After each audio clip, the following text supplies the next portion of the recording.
Good morning. Welcome to another episode of Hawk Blogger Mornings. I am Brian Nemhauser. You can find me on Twitter and Instagram. And as of yesterday, Blue Sky at Hawk Blogger. So happy to join on a Friday morning where we've actually got a little respite. I think we're having a little break before rain is going to be in the forecast for like a week in a row. I got out for a hike yesterday. It was really nice. My dog was quite happy, which made me happy because he's less of a pain in the ass when he's had a hike under the belt. But all of it was to get to today, where I get to spend the morning with Mike Sando of the Athletic at Sando NFL, Dave Boling, spokesman, review, and formerly of the Tacoma News Tribune. Mike, how are you doing this morning? I'm doing well, but not as good as the Louisville alum, Bowling, whose guy last night from Louisville looked pretty good for the Baltimore Ravens. I was thinking of you, Dave. That was awesome. Oh, I think I muted Dave during the intro. Hold on one second. Oh, Dave, it's just go the again. one guy that I've really followed since that Music City Bowl win over Texas A&M. As a freshman, he comes in and rushes for 220 yards and throws for 220 yards. And I was out of my mind as a fan, alum, etc. This guy is going to really be something. And through the years, I've heard, oh, he can't pass. And I'm like, wait a minute. He really can when he has to. And now he's figuring everything out and piecing it together. And looks easy for him. It looks child's play. As a Seahawks fan, I have to say, where are those easy open red zone opportunities? Why is every? Well, I wouldn't call it easy teams... open when he's on the 11. He retreats to the 30, and well, that's a little different. I'm talking about that's not available to anybody else. Like he just tosses it up, like floats it in the air to a guy that has no one within 10 yards of him. I'll tell you though, and this is the difference between them and Cincinnati too. When you can run the ball, not just your quarterback. Obviously, Lamar's a different level of being able to run. He can turn, like you said, at your own 30 to your own to the 1, the 30 to the 1. But especially in red zone, and when you can run the ball,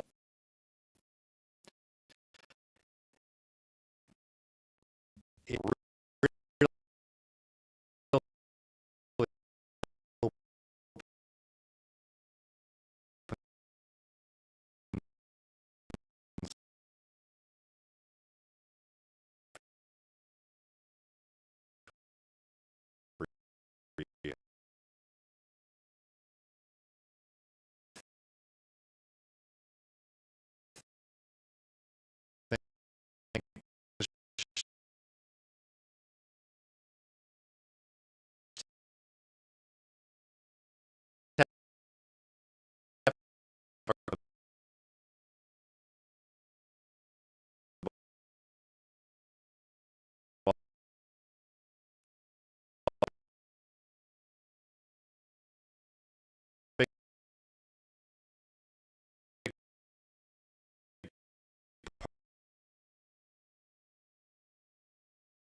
best when they're back. It changes people. Have, And this week is a great week, and it is why that play watched it 100 special art and art in the world, man. You watch, but that was after play, and I'm in so many ways. A little bit lower, pretty similar. Jackson Smith and people had said he have a, and then Jackson Smith art as a rookie, not necessarily these like traits. People are saying we have an audio problem. Hold on one second, guys. Let me see what's going on. They're saying I don't know what to tell people. I can't. well, when you moved us around, my mic was muted. Then I had to unmute myself, and then you had to unmute Dave. No, So I think we're good. I think they're just having some challenges. It's a technology problem. I'm not sure I can do anything. testing 1, 2.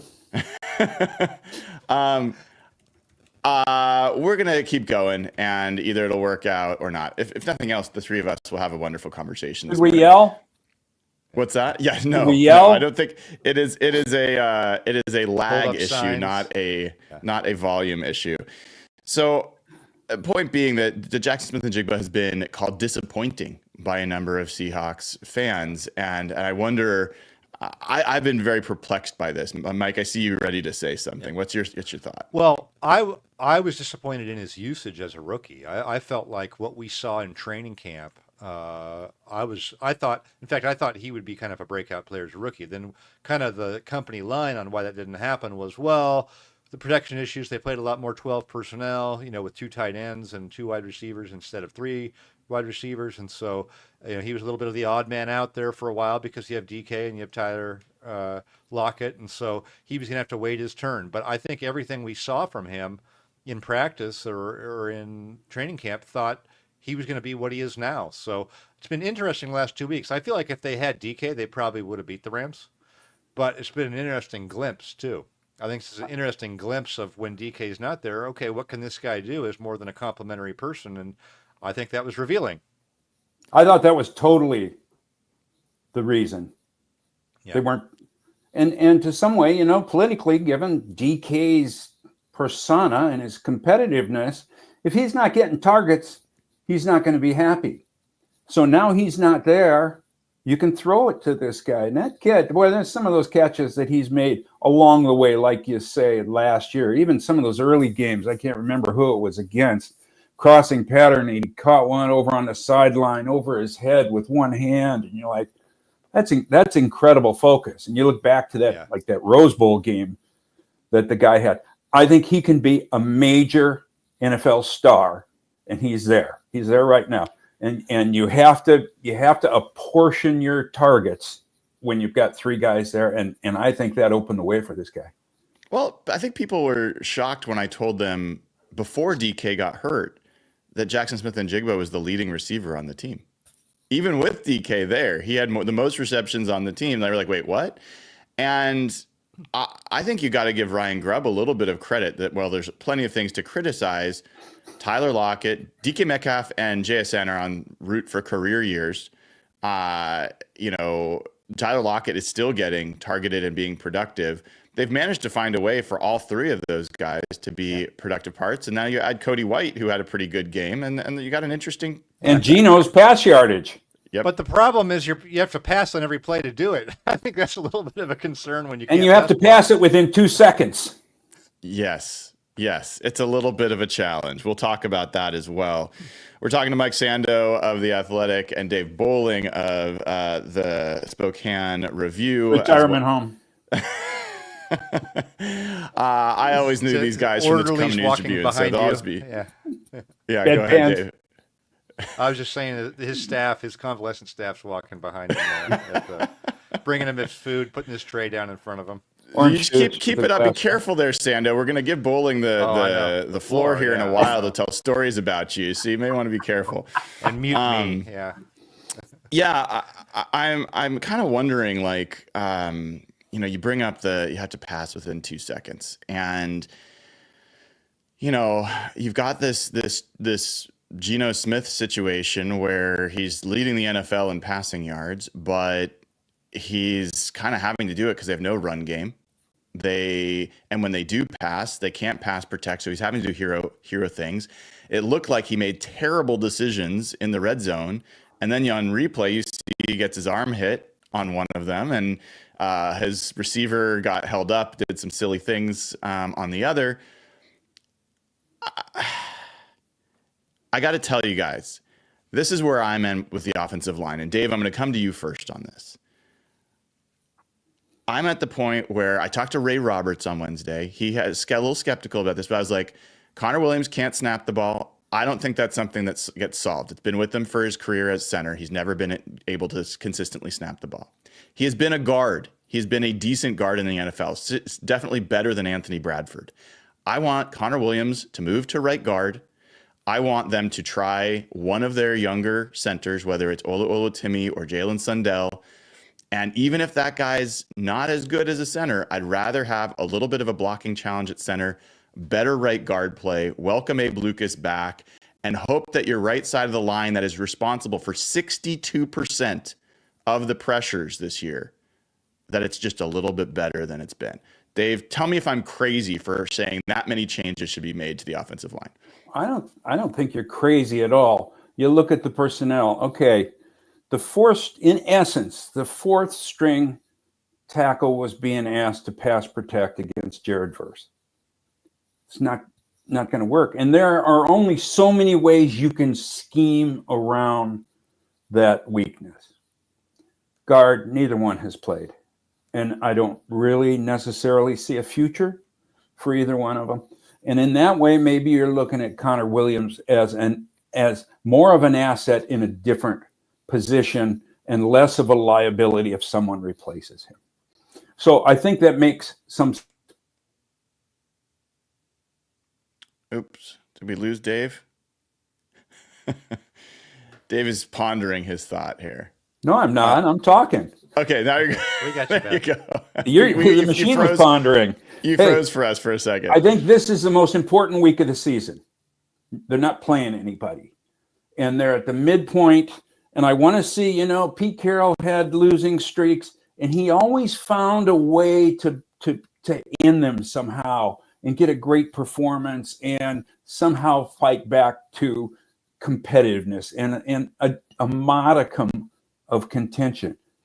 I think from this part out, the final 8 games, we're going to have a real good indicator of where Mike McDonald and his staff are. Can they fix? Now, there's a lot of problems that can't be fixed in 10 days. But can they come up with some kind of solution to maybe finish 4-4? Then we see a lot about this staff. Maybe this is the time where you can make some changes. They didn't go out and get anybody. And I think part of that is the way they do things. And I think part of it is there's just not enough good offensive linemen out there. So you really have to. There's so much you can shield yourself from the damage. Maybe that's a way, but I think it's very definitely time to try something. And I don't want to be down on Connor Williams much. I mean, the guy's had a career, and I'm sure he plays hard and all that. And maybe that one game the ball was wet with the high snap, but I have never seen one go 30 yards back. And in a way, that was an indicator play to me that what I see, the greatness in Kenneth Walker. His fumble recovery stats have ballooned because of the bad snaps. The hustle of this guy to get back there, to be aware, to get back there and have the athleticism not to recover the fumble, but actually mitigate the loss to some extent. One of his greatest plays may have been a 9-yard loss that could have been a 30-yard loss. Oh my gosh. Hey, I think it is time to try something. And if you see no changes, it means it didn't work. Dave, you played center. You've been a long snapper. You've got the shattered, reconstructed wrist in coverage to prove it. If you ever seen Dave try to shoot a basketball, he can't bend his wrist. It's just fused straight. It looks like a catapult. That was from a coverage thing, right? You shattered it in coverage, I believe. In Cincinnati, my senior year. Yeah. So my question is, you always watch the centers for as long as we've known each other. You always watch them. Is there something can some guys just not do it, or is there an Yeah, adjustment to and be then made, or how does that gets work? like who was that second baseman for the Yankees? Yeah. All of a Yep. sudden, he couldn't make that little The yips. play to first, and it does get in Okay. your head. And those weren't all him, but there were a couple that were bad. And they have had guys who have had troubles in the past, and then they got it fixed. Well, you know what? Like the receiver drops one, he'll be on that jugs machine. You got to be after practice, before practice. And I'm not going to question this guy's professionalism. He's had a career. I don't know him, and I know personally that sometimes when you're not performing well, you may have just dislocated your thumb, or you may have a broken bone in your ulna trying to play. And I always give a player credit until I see long-term problems. So, but those were inexcusable, and it's very difficult. And you see the Seahawks snapper. I wondered about him when he came in. He's been great, and it's truly a game-changing mistake when one of those things is errant. Yeah. Mike, I want to switch a little bit because I was struck by a couple articles on The Athletic, that one that you wrote and one that you participated in.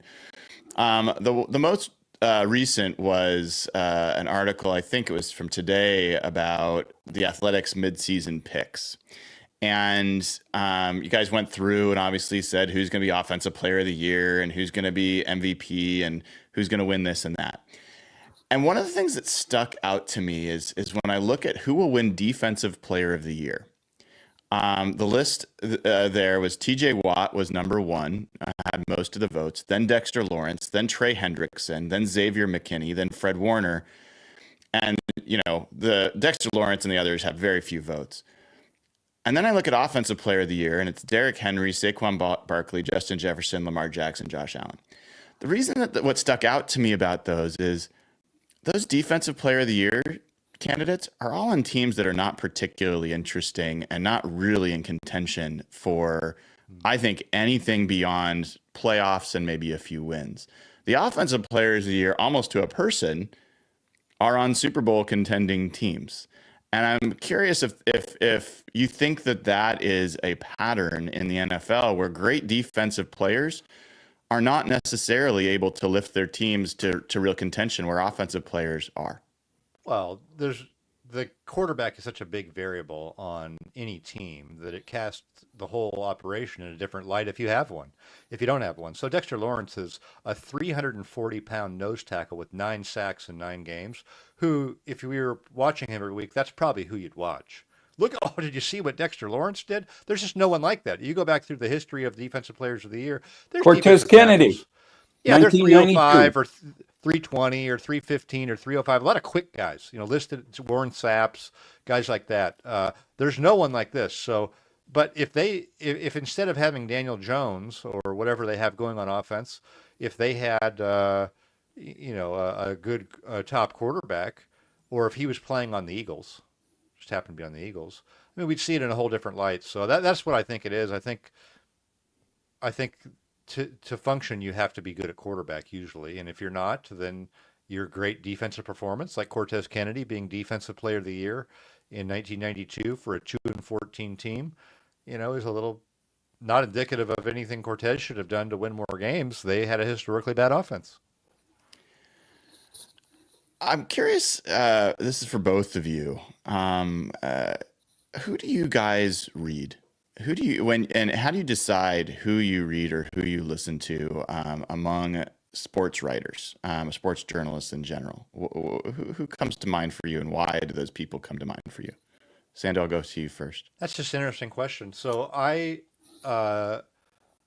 don't think I do it that way. I think I do, pay attention to my X feed pretty closely, and I've probably got that tailored to certain things. And if I see something that's interesting, I will read it.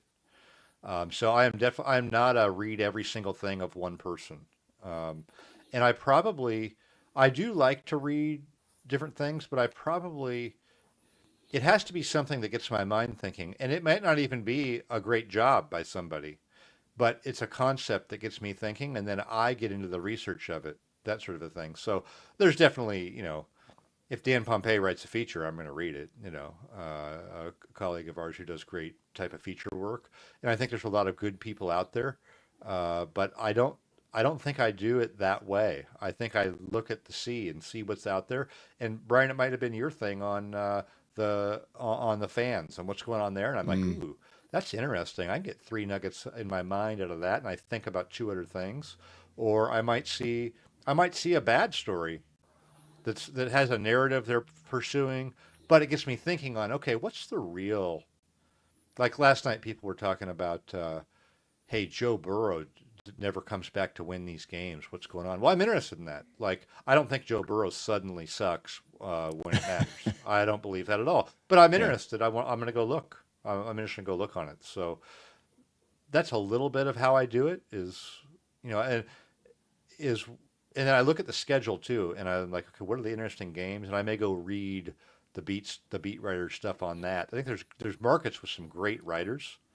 I think Green Bay is really strong. I think there's just some others where the standard's high, and I enjoy it. Dave, I I'll read Mike reframe the Sando. question. Go ahead. Let me get my share. I read Mike Yeah. Sando. It's just I've been doing it for years, so it's habit. But it also is providing me what I want and things I didn't know I needed. And I agree. The story you did a week ago on the fans really got me thinking, and with the stats and all that to explain it to me and to open a perspective that I didn't have. So congratulations on that. But Sando's been doing this for a long time, and no one has a network source like he does. He does a quarterback tiers thing. I don't know if you've seen it. I guess maybe you have. But he's got 50 NFL executives and coaches weighing in on this. No one has that. And it's genius. I don't know how you get along with 50 guys and to get you to have 50 guys and trust you in what is a very paranoid community. Yeah. And it's genius in that you take yourself out of it. Nobody's going to say Sando did this. No, wait a minute. He didn't do that. That was 50 NFL guys who did that. That's why you've got that. That's what brings such authority to it. And other than that, and I guess maybe it's my job, I love the columnists. There's so many great columnists around the country. And I always used to love reading Mike Downey wherever he was, and Bernie Lincecum, and some of the great skeptics of the world. Bernie, Ray Ratto. Cranky.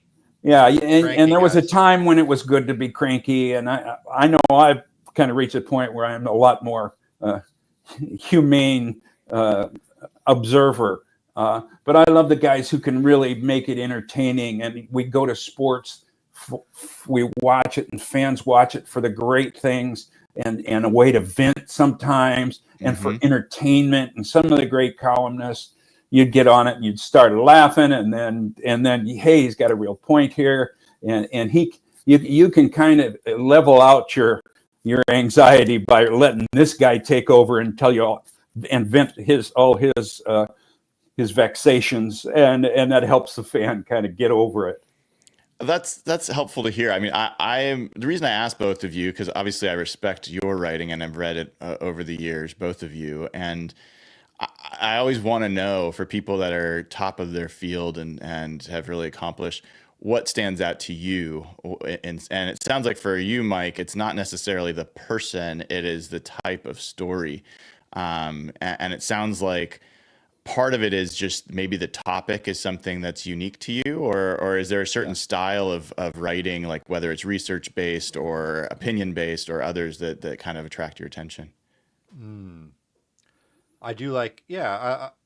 I like to hear the takes that people have on different things because it gets me thinking about it. And Dave, like what you were saying, I do detach myself from it a little bit. Like I don't feel I never really want to be invested necessarily in a take myself because I'm always learning. I like to be proved wrong or figure something out, that way. So I do like the research stuff. I like it when people kind of take go down a road hard with a point of view because I want to figure it out if it's really true or not. So.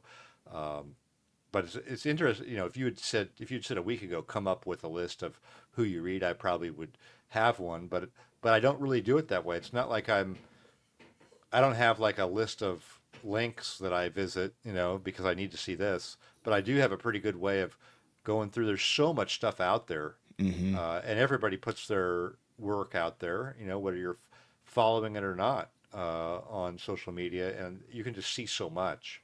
So it all stuff that gets me thinking. Like I said, it doesn't have to be great, but I probably do like the research stuff. Uh, that really makes an interesting point that I hadn't thought of. There's human interest stories now that it's become so analytical. We're missing a lot of the great human interest columns and I stories and agree. features that we used to have that would help you attach yourself to an athlete. This is the person who is doing these things, and how did they get to that? What are their inner motivations? And I think one guy was doing it, and I'm thinking about it because the Rams came into town and Sam Farmer was up, and we had a good chance to visit in the press box. A guy who was in our market for a long time. He really does a good job covering the NFL and telling people stories. And I believe there's a place in the reader's budget for reading good people stories. Athletics got a lot of great guys who do that, and it's a good font for that sort of thing. I fear with social media, etc. We go through, we get 140 characters of observations and opinions and stuff. We're missing a lot of the humanity of athletics that really brought so many of us to become a fan. What I love about that is football for me is not one of the things I love about it is the strategy, the tactics that lead to like every single decision that you have to make. I love that, but I also love the food. I love the before. I love the places that it takes you, like geographically. Like I love the community that it creates. Like there's so many things that aren't about the actual winning and losing, and a lot of the analytics are so focused, obviously, on that. You lose a little bit of that humanity. I think that you're talking about. I think that's a really great I point. agree. Well, and then the other thing that's happening is there's greater distance in between the reporters and the players themselves. So now, when you go to if DK Metcalf is talking, it's going live over the internet, and the whole thing. We used to have a little bit more opportunity to stand at the locker of a player and have a conversation and get to know them without somebody. It used to be annoying, Dave, when you'd be talking to someone in the locker room and some guy from a radio station would come by and hold a microphone up and he's going to use it on the air. That's not what we were looking to do. I had to look for those guys. I know Dave hated that, but I think the league making everything be on the record kind of really takes away from what you're talking about. We still get some good moments, and we get guys are genuine, and sometimes you really see something that's wonderful, but there's less. It's harder to actually have probably some of the relationships where you get some of the stories. That said, I think they're still there. I just think there's so Especially much other stuff. I think it's so tough for the reporter. Yeah, that's what As a columnist, I didn't have to, and I reached that point of discovery with Marshawn Lynch when he would not. He was so difficult to deal with, intentionally difficult. And I was always, hey, I don't need that. I remember one of my best columns with him was interpreting his stance, his posture, and I did it. It was the Tao of Marshawn, that he was really, he had his own minimalist philosophy, and he was, and I'm just here so I can get fined. That was, the anti-capitalist system overload of, athletics, and watch your chickens, and there was a real Zen philosophy in some ways, and I went about 800 words on this, and I think it was the most insight I could make out of his acts. And so for someone who can kind of write a 10,000 foot view, those sort of things aren't a problem. Reporters have to deal with. They're dealing with the same thing. How do they package it? How do they come up with those unique ideas when they have the same data as everybody else? That's where the genius is. Yep. I think there's a lot of good stuff out there, though. I still do. I think what's happened is there's more stuff just in general, and there's way more analytical type stuff that is really interesting, but has become a bigger part of it. Speaking of the I'm here so I don't get fined, did you guys by any chance see Marshawn Lynch interview Dave Pearson? I did. That Oh, was I So did. I did. it It was was painful. outstanding. It was painful though. What? And I then thought it was hilarious. It was funny. it was, but the time when did he say that you had He me said that it was his followed? idea. He followed him in the shower. That was my favorite part. Was when we learned that Pearson, the PR director there, actually went fully clothed. I think he said into the shower to try to get because his job was to try to get Marshawn to cooperate and follow the policy of the league, and so he would go to these extreme lengths. And the cool part about it was in the end, I mean, I think they have a great relationship now, but for a while there, Dave's life might have been his well-being might have been in some danger. And behind the scenes, and this is the thing, when you're there a lot and you get to hear and you hear the stories and you're in the locker room, et cetera, et cetera. And Marshawn was not a favorite of local media because he intentionally made things different and whatever. Yeah. But then I heard a story from Pearson that on one of the off days during when his son Chase was Chance was Chase, yeah. Chase was playing little Pop Warner football or something, or maybe junior high or whatever. Had a game or something. Yeah. Had a game like in Everett or something. And who shows up to support him? Marshawn Lynch. I think he showed up like unannounced or something. Unannounced. Just a lot of good things. And I mean that right there. What's it in the heart of this guy? What did that mean to Pearson? What did that mean to that kid? And then he started getting nicknames for the kid. He called him Big Pimpin'. And and Jesus was not a funny part. Was not a big guy, but that was a funny part of that podcast that they pulled Dave into, where they asked if that was allowed to be his nickname, and apparently, Dave's wife was going to draw the line there. That was not going to be. I still call him whenever I see him Big Pimpin'. It's hilarious. What is your? I think most people don't understand the role of PR. It's this hidden like entity between like media and players and other, the league. Talk a little bit, if you guys would, about like what do you think is a good, like someone who's doing a good job in PR? What does that look like? And what is a bad job as someone who's doing PR? What does that look like? Do you guys have an opinion on that? Sure, go ahead, Mike. Okay, yeah. So I think there's two ways to look at it. There's the PR director. Are they good based on the needs of the media and based on the role they play for the team? If I own the team, I would look at the person's job probably differently than if I was in the locker room. So there's a balancing act there where they're protecting the interests of the team on some level, but they're also providing access.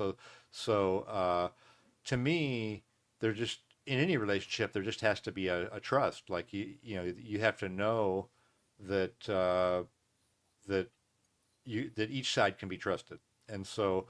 Early on for me, it was very difficult. I used to butt heads up against that when I was first on the beat, like really get into it, And some of that is because, like as a reporter coming up, I don't need to tell them what I'm working on or what's coming tomorrow or that sort of a thing. That's my thing, right?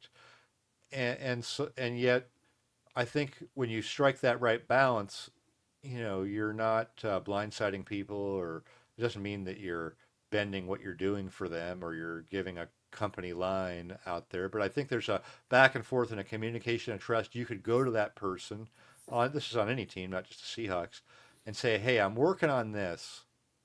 What do you think? Can I get that? And they don't immediately go scuttle your story, right? Or right. They have a respect for what you're doing, and they may be like, oh my gosh, I really wish you weren't doing this or whatever. And they may plead with you or ask you to change it or these sorts of things. But there's a professional dialogue back and forth and a trust level that you can confide certain things back and forth, or they may be able to tell you, hey, here's why that's really not the angle. Now, look, you can't write this, but XYZ, right? And then you go, you're trying to figure all that out in your mind of like, okay, oh, that makes sense, or you know what, that's BS. Nice try, right? You may have a little bit of back and forth, but I think there's a trust level where you know that they have a respect for what you do as a job, you have a respect for what they do as a job, and you can serve your audience and your readers without just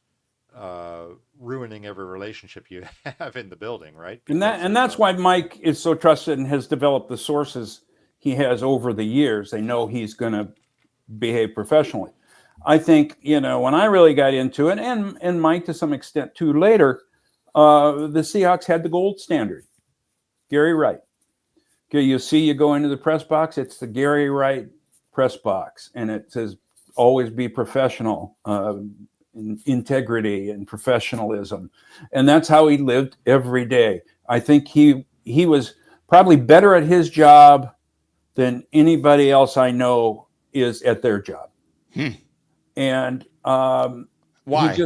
What did he do that stood out? His first answer was never just no. He would warn you, okay, I don't know that I can make this happen, but I'll give it a try. And there are some people who say, no, I'm not going to do that. He would see if there was room to make this work. And so he developed a trust with the players. And if you were in a pickle and Kurt Warner told me this story one time, there was somebody who'd come up from a big paper to do a story on him, and it was after practice and he didn't want to, and he got in his car and went home. Gary called him. Said, I really need you to do this one. This is an important story for you, for us, for everybody. And Kurt Warner drove back to the facility because Gary asked him. When Steve Largent was inducted in the Hall of Fame, who did he ask to be his presenter? Gary Wright, the PR guy. I don't know if anybody else has done that, but it was an indicator. And, I had somebody explain it like, if so-and-so was a librarian, he'd only be happy when he had all the books in rather than when they were all out being circulated. And I think PR guys can get defensive and about their job, and justifiably so. And their job has changed immensely from what it was that I used to deal with. Ownership, management, et cetera. But social media has changed what they do and has made their job exponentially more difficult. Who their coach is matters a whole lot into how nervous they Huge. are and how they handle it, and whether things roll off their back or not. For some of the people in those jobs, very stressful every day. Say more about that. Why does the coach matter so much for the PR person? Because some of these guys have really thin skin and some of them have really thick skin and get it. So there's some guys who maybe it's their someone in their family or somebody reads everything and they're super sensitive to anything. And so that comes back to that the coach might hold responsible the guy who's dealing with the media. Why is this in there? Right? Or so then if you have in certain markets, you might have just someone who's kind of cranky and unfair with their coverage. They're always looking for the negative. They're always jigging an elbow in. They don't really take the humanity side of it. That could be a real problem for the PR person if the coach is super sensitive to that, or somebody is every day, right? And so they could be walking on eggshells with an unreason. It's really you have an unreasonable boss who's super sensitive about everything. I mean, that's going to affect your job. So I think a lot of fans might be surprised to know how much friends and family of players and coaches and even GMs and all that stuff actually play a role in the temperature inside the building. Can I do one more story? Yes, please. Well, I'm going to ask you about a Sando story here in a second, but, okay, but don't do that one quite yet. Okay. Gary Wright. It was on the Gary Wright topic and how coaches deal with PR guys. Gary Wright's, I don't know, how tall would you say he is, Mike? I'm a bad estimate of that because I'm 6'4", so everybody seems like they're about 5'11" to me. Everybody seems short. Gary's just a diminutive. Let's just say that. And after games, Mike Holmgren had a couple guys, like from the times maybe that he didn't care about along the way, ask him difficult questions, probably fair, but kind of always in a pointed way. Yeah. In a pointed way, yeah. And after one game that was really a bad one, and Gary has told this, so it was told at his retirement party, so I guess I don't feel bad retelling it. And part of their job is to anticipate the questions that the media are going to ask before the coach goes in, to give them a little heads up, and so they're not ambushed by somebody coming up with something. Okay, they're going to ask you X, Y, Z. And after one game, Gary took Mike Holmgren aside, and Mike Holmgren is 4 times larger than Gary. He's a very big man. Huge. And when he puts that glower on, oh yeah, it was laser. And Gary says, okay, now I know so-and-so is going to ask you this question, and I know you're going to want to punch him, so let's get that out of the way and punch me. Punch me now. That'll get you. So you get it out of your system. And Holmgren started laughing so hard. He went out there and he was prepared to just laugh off anything anybody was going to ask him. But it was a little bit of magic in how to manage a guy like that. Yeah, Holmgren actually broke his wrist one day when he was a high school coach. He was going to do a halftime speech, and he was going to rally the troops, and he put his fist through a blackboard back then before they had whiteboards to try to make a point, and he hit the wall behind it. So. Amazing. Yeah, humanity intermixed with the money and the fame and the pressure. I think that's part of what makes the sports world fascinating. Well, yeah, watch remember the famous Dennis Green rant? The Bears are who they thought they were. Yes. It's a great one if you watch it, because Mark Dalton, who is the PR director for the Cardinals and still is and was then, you can see Dennis Green's just going off. He's hitting the podium and he storms off. And you kind of see Mark come in at the end and go, okay, Coach, Matt Leinart will be at the podium next. It was just kind of like this impossible segue. He was just like, okay, don't punch me, okay, Coach, thank you. I always laughed at that. Oh, man. Well, before, Dave, I want to ask you to tell this Mike Sando story. I do want to remind folks, we've got a really cool thing going on right now. jkboots.com. This is a Spokane-based company, mom and pop shop. Actually, family came from the Ukraine, started the business in Spokane. Some of the best boots in the world. Every boot takes like 4 to 6 weeks to make. If you use code HawkBlogger, you get 10% off. Not only that, but you get a chance to win a custom Seahawks themed pair of boots that only you will have, made for your feet. And we are 4 sales away from giving away a second pair of boots to a wildland firefighter, forest firefighter in the Northwest. So we've already given away 1 pair. We're going to give away a second pair when we make 4 more sales. So keeps the Northwest beautiful, people safe, and you get some boots along the way. So use code HawkBlogger. It's a great deal. Highly recommend it. We just need 4 more to give away another pair of boots. These are great. I'm on their website. These are great boots. Boling, did you have good boots when you were a logger, or did you? Yeah, I used to wear white boots, which were made in white boots. They're called Whites. Oh, got it. The company was White's Logging Shoes, and I had both cork boots, which I don't know if people know what that is. They're basically spikes, so you could walk on down trees as you're limbing them, and also the regular logger soles. And they were very expensive, but they were these are trusting your life boots.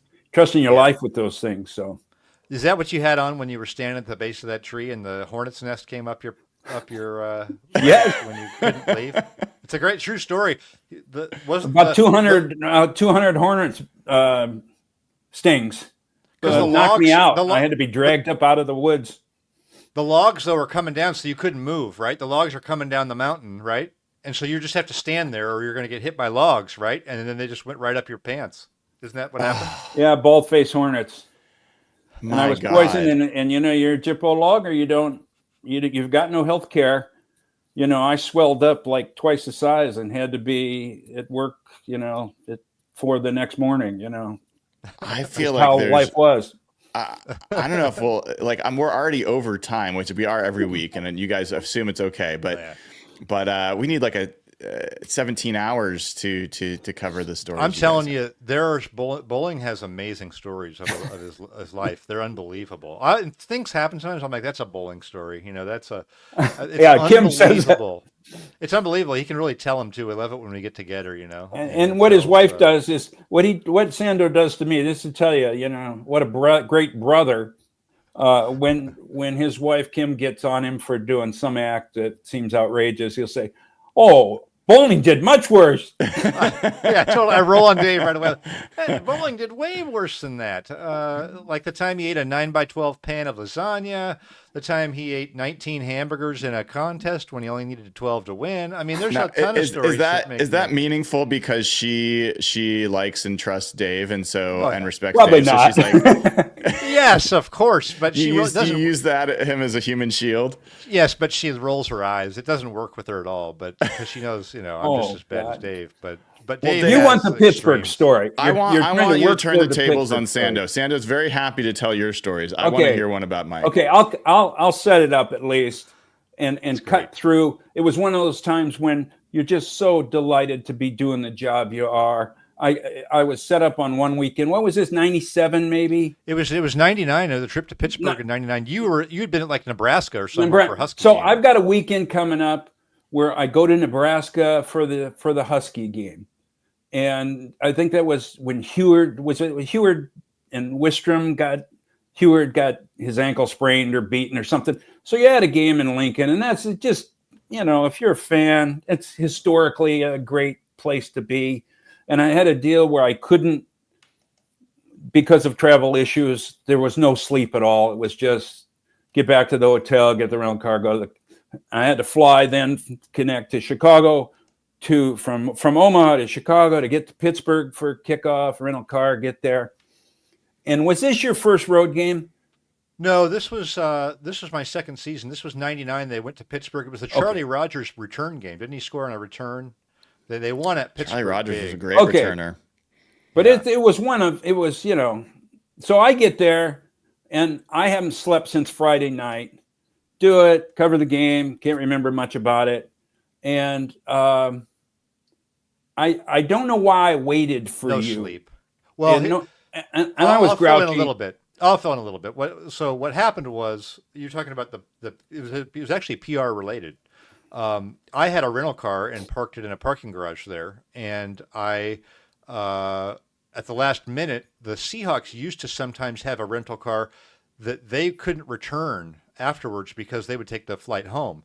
So somebody said, "Hey, Sando, if you're going to the game, would you mind just taking our rental car over or something?" It made no difference to me. And then I can't remember how I wouldn't have returned it for him. It was I can't remember how that. I was going to take it because you were going to take it.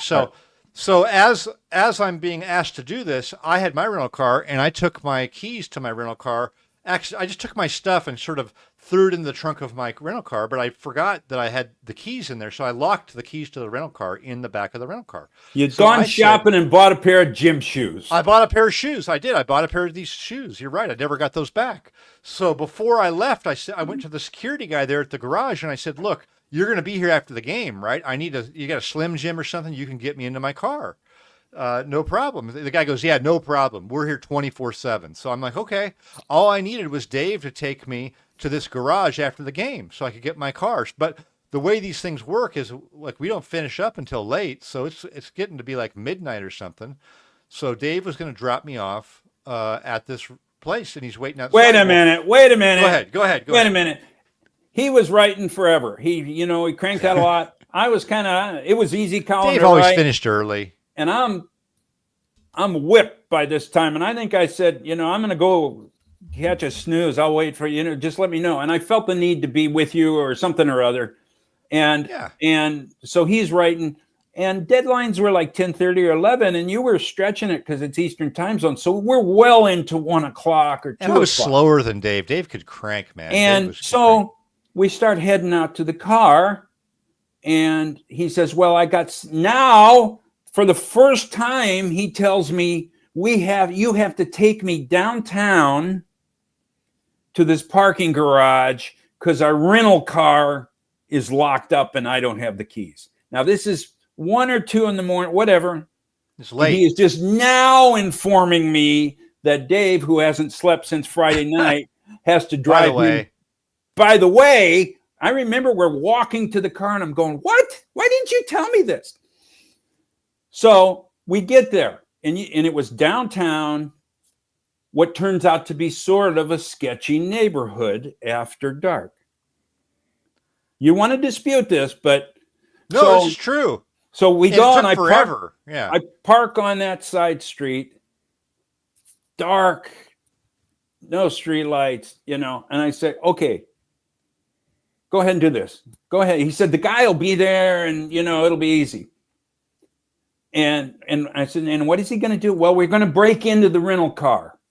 And I'm like, wait a minute. He had a Slim Jim. We could do it. Yeah. So there's nobody there. I go in there. There's nobody there. 20 minutes pass. I can't get in there. I finally find a guy. We start using the Slim Jim thing, and it had those locking system where now it can't be unlocked. It just the car's locked. But like 40 minutes is going by, and Dave's parked on a rough neighborhood street, and take it from there. What happened to you? In like a Buick Regal or something, rental car. Yeah, I'm sure that's what it was. Yeah. And so I said, okay, all right. I'm not real happy with Mike at the moment. I'll just say this. He intentionally omitted my part of this. And he's been awake for like 24 hours. So I was, okay, go on. I'm going to just try to relax. So I lean back and I am somewhere into the start of a dream, and pow, pow, pow on the window right next to my head. And I jump in, my heart's going like, it's a cop with a flash. It's a flashlight right in my face. It's like a spotlight. It's like Martian's landing or something. It's just, I'm half asleep. I'm exhausted. Here we go. Suspicious vehicle. And I roll down the window and he says, what are you doing here? And all of a sudden I have to think, can I tell this cop that I'm waiting for my buddy who is trying to break into a car in the garage? And my mind is, I'm not ready for this. And I go, well, wait a minute. I'm parked legally, aren't I? I'm not doing anything, And so then I think, here's my defense. I've got a credential. I still have the parking pass from the stadium. I said, look, here's my credential. I said, what's that? I said, I'm a sports writer. And he said, I don't care what you are. You're not supposed to, So we go back and forth a little bit. I'm like, rattled. Being fibrillated. And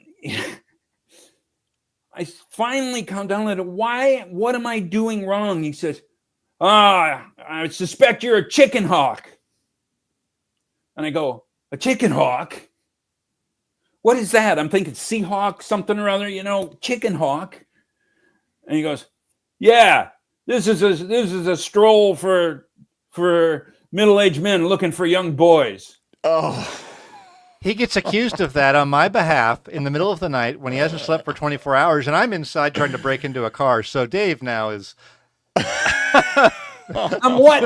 And here's the kicker to that story. He in no way saw the fact that I was a credentialed sports writer representing a fine publication. That might have been more incriminating. Yeah, it's definitely more. No way nullified his idea that I might be a chicken hawk. Yeah, and we left the car there. I left the car there. We couldn't get it, and I never got the shoes back. Nothing. And the context of that too was there was always something. My early days on the road, there was always something to Boling. Hey, you had to pay for this for me because I didn't have any money. Or we got back to the hotel at maybe 3, maybe 4. No, my room isn't ready because I couldn't check in before because I had to go straight from the airport. They didn't have a room for me. And they finally had one. They said, well, we got this one, but the toilet doesn't work or whatever. We're working on it. I said, okay. We only had an hour of sleep or something because it's we're catching 6 a.m. flights. We're catching 6 a.m. flights to get back to Seattle to get to Kirkland to do another column. Yeah. So that was that story, but Boling got accused of heinous acts. He was suspected of heinous acts, in Pittsburgh downtown. I love the imagery there, especially of Mike Sando with the Slim Jim trying to break into his car. Couldn't find I them. have to admit something, since we always tell these stories about you guys. I traveled down to the Bay Area all the time when I was in tech, and I have many unfortunate adventures. One of them was I never rented a car, never needed to rent a car. There was one time I needed to, and I had to drive between San Jose and San Francisco or whatever it was. And so then I get ready to go on the return flight. I take an Uber or whatever to the airport, like I always do, get on the airplane, fly home, and realize I've left my rented car in the parking lot. Yeah. And I had to have a friend. I had the keys. I had to mail the keys down. A friend had to then drive it and return it. Like, I've had some of those boneheaded. Some guys used to do that intentionally. I drove 2,500 miles on a training camp trip once, and you're every different place every day, and all the hotels look the same. If you're staying in a Marriott chain, you got Town Place Suites today, tomorrow, whatever. I got to Buffalo, and I must have checked in at like after midnight, and I threw my stuff down. I got a little bit of sleep, and I had to be at practice the next morning early, so I went to practice the next day, and then I was so twisted around. I went to that same hotel after practice to check in, forgetting I'd slept there. I go to check in, and they gave me a key to the room. I go up to the room, and I open the door, and I see that I'm immediately horrified because I can see a suitcase in there. I shut the door, and I go, oh, my gosh, they gave me a key to someone's room. And then I realized, wait a minute, that's my suitcase. I said, that's my suitcase. I just checked into a hotel that I already stayed at, and I didn't even know because you're so turned around from just, having 2,000 Marriott nights over the years or whatever it is. So true. Some travel with John Clayton was extraordinary. Oh my gosh, John Clayton stories. We're gonna have to get to those at some point. I'm certainly interested in hearing those. We've gone long, as we often do with this pairing. Dave, thank you so much for coming on again. Do you have anything coming up that people should check out that you're working on? Oh, I'm going over Saturday to Spokane to cover the Zags against Arizona State. It's coming into town, and I don't know if anybody watches Zags against Baylor. Yeah. Whoa! Pretty good. I've said this before. I think they're going to win the national title at various points in my years of covering them. I think this is a year with depth and versatility and talent. They're really going to be a lot of fun. Interesting. Mr. Sando, I already mentioned a couple of the articles. Actually, I only mentioned one. There was another article you wrote about the Coach of the Year. Some interesting stuff there. I was fascinated to find your EPA per game change on the defensive side with Jesse Minter's Chargers at the top. But the Seahawks and Mike McDonald was ninth. So it is a positive. Well, they EPA. had. It didn't so up and down though. They probably had 3 or 4 amazing games, and 3 or 4 bad. Maybe one fewer bad ones. So you come out a little bit ahead. I think. Yes. The Charger one is so fascinating because they've just been so good almost every week on defense. Yes. With a defense that was super bad for a number of years. So that's been very impressive. We're going to have to talk about the Seahawks defense and what the expectations are next week. But anything else coming up that people should keep an eye out for from you? The Pick 6 column coming Monday. I'm not exactly sure what road I'm going down yet, but we'll figure that out today and do some good research, hopefully, and have something interesting. All right, everybody. If you are not already following and reading Mike Sando and Dave Boling, you're doing it the wrong way. These are two of the best out there, and thank you both for coming on the show. It's fantastic to see you each and every week. Thank you. Enjoyed it. All right. Thank you. That was Dave Boling and Mike Sando on every Friday. Sorry about the audio issues earlier in the show. As far as I know, that's just the tech. Either it's working or it's not. Not much I can do about it. Everything on my side looked positive and it sounded fine. So hopefully it worked out for all of you. And yeah, one of the things I'm going to enjoy about those conversations with Mike Sando, and when we get to have Dave on as well, we can get down into the nitty gritty of the Seahawks, as you know that I like to do. But I think some of the things that make this, something I love is the stories around the sport and the stories around the people that cover the sport. and all those pieces. So hopefully you enjoyed that little detour as much as I did. I think, especially with two guys that have so much respect for each other and are just really good at the job that they do. I really think they're two of the best to do it. So love that for both of them. As I said before, if you haven't given the show a like and click subscribe, please do. I'd greatly appreciate it. If you have not gone over to JK Boots, use code HawkBlogger. Now's the time to do it. jkboots.com gets you 10% off your order, including if you want to get belts or other things that they make. They make just great leather work over there.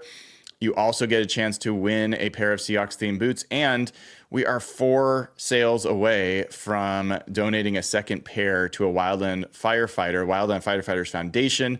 We're still working on getting the first pair, the story of who got them and the person and how I want to make that, like, bring it home so we can see who these people are. So we'll get that done here in a little while and kind of let you guys know how you're contributing to the Northwest. And also getting a great pair of boots at a great price, or at least a great deal along the way. All right. I hope everybody is taking care of themselves on this fine Friday. Get outside if you can, because I think the weather's going to turn nasty the next week. I am going to be doing the show tomorrow morning with Jeff Simmons at 8 a.m. It's going to be a little earlier than normal because my fam and I are making a trip over to Idaho to watch a nephew of ours in a logging sports competition. So never been to a logging sports competition. I've seen some of them on TV. They seem pretty entertaining and looking forward to doing that. Sunday is going to be a little dicey in terms of what I do for Hawk Blogger Mornings. It may end up being an afternoon show because we'll be driving back Sunday. I don't think I'll be able to do a show in the morning.